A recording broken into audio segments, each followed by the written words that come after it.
What's going on, everybody? My name is Justin Harper, and today we're going to do a quick interview breakdown.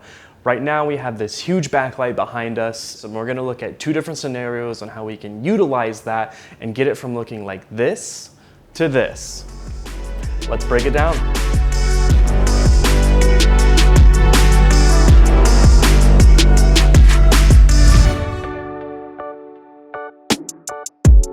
First and foremost, the most important thing you have to do is to pick where you're actually going to interview. And then you can set up your lighting depending on that.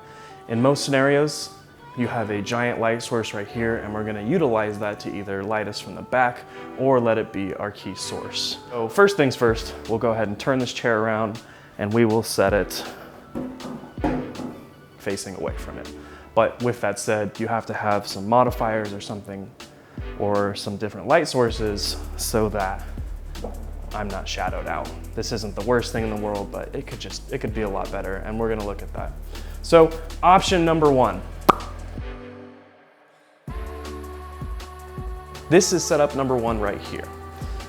So to give a quick breakdown, to the right of the camera, we have our key source being the Aperture 120D Mark II with a diffuser on it. That is casting a shadow onto my face, and to help compensate for it, I have the negative fill on this side, big old 42-inch reflector.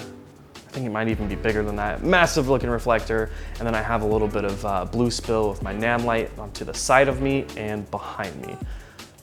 Obviously, this setup costs a little bit of money. You have your key light that costs about $1,000 for the light, the fixture, and the C-stand, and then you have another $400 for your accentuating lights.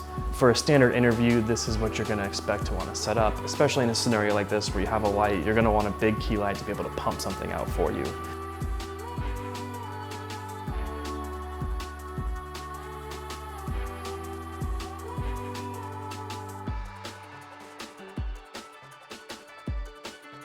There is one other alternative in this interview style scenario where you don't have to have a key light in something like this, and it looks like, as you can see, it's a little bit darker, but for the most part, it's still rather usable, and that's because I have 3 reflectors set up right here. 2 of them acting as our key and fill and wrap, and then we have another one that's a negative fill on the side in the same spot that the other one was. As you can see, it's a little bit of a run and gun jury rig setup. I have a bag balancing one to the wall and then a candle balancing the other. It's not necessarily a glamorous setup. And in a professional set, you're probably gonna wanna use something like a sandbag or a chair or a case or something like that. But this is just to show that you can set it up and have it look passable and professional, even with limited resources. I highly recommend getting some of these reflectors. 2 of them I got on Amazon for 10 bucks a piece, the little 42-inch ones, and the big one, I think you can find them though as little as like 40 bucks. It's not that much of an investment, and at the end of the day, you're gonna love having these. They're 5-in-1 reflectors. They have diffusion, so you can pull out the reflector and you can have something to diffuse the sunlight for you for those outdoor scenes. You have your gold reflection, you have your negative fill. It's literally everything you need. Light is one of the most important setups you can do, and it really, really makes a difference.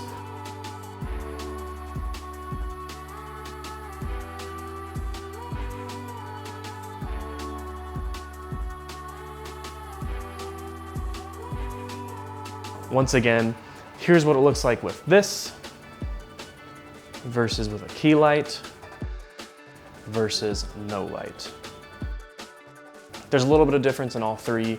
Obviously the key light's gonna be the best looking because you have the most light on the subject itself. But once again, this is still passable.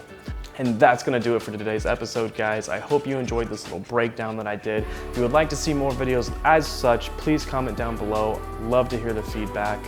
And yeah, don't forget to like and subscribe this video as I continue to put out more content like this. If you love color grading, if you love filmmaking, I'm your guy. All right, we'll see you next time.